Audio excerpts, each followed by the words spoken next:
So I welcome all of you to chapter 17 in the novel Nectar in a Sieve. Chapter 17. When Kuti was gone with a bland indifference that mocked our loss, the abandoned grain grew ripe. It was the second crop of the year, sown on the ground which had not been allowed to lie fallow, and so we did not think it would be the other than meager, but contrary to our expectations, it was a very good harvest. Every husk was filled, the paddy stood firm and healthy, showed no breaks in their ranks. We worked through the days, and in twilight getting in the rice, and we worked 3 more days draining the fields and clearing them, and then three more nights sifting and winnowing. Even so, a heap of unhusked paddy lay in our granary, waiting until the marketing should be done. It is as I said, Nathan exclaimed, strength has been given to us. Else how could so much have been achieved by such as we are? He looked about triumphantly, pointing to the neat white hills of rice and the husk in a rustling brown heap. We looked at each other, streaked with sweat, thin and bony like scarecrows, and as ugly, and suddenly what he had said seemed very funny.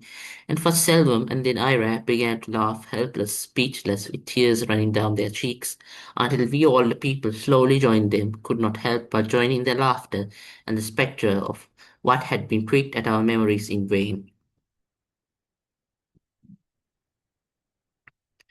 Then we were, the four of us, hysterical, released, rocking with laughter, and gasping for breath which ran out fast as we sucked it in, the hollow cheeks and bulging stomachs, the grotesque, jutting bones, grotesque means ugly, jutting bones became matter for laughter. Already, though they were still with us, in our minds they belonged to the past, to the painful past that we thrust from us or with all our force, and the laughter was in some measure born of relief that we could do so. Nathan was in exuberant mood. Exuberant means happy mood.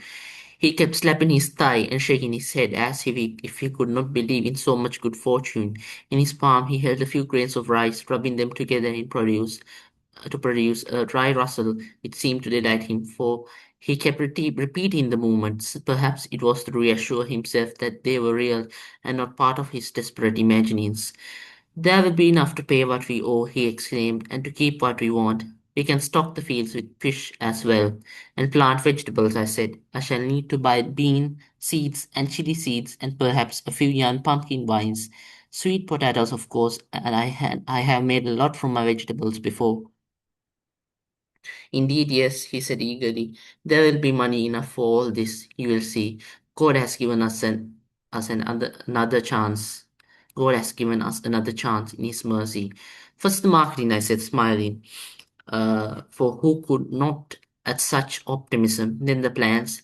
Then and there, in a fever of impatience, we got out the gunny bags and the tall brass measure and set to calculating quantities and prices.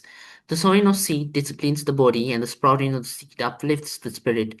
But there is nothing to equal the rich satisfaction of a gathered harvest when the grain is set before you in shining mounds, and your hands are whitened with the dust of and your hands are whitened uh, with the dust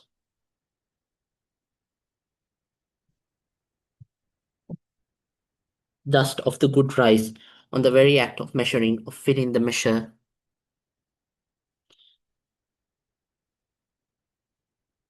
and topping it with a pea, careless of its height because you can afford to be, and also because you know in your prudence means ability to reason, that the grains will see to it that you are not too generous and slip and tumble down the sides of the measure if that peak be too tall.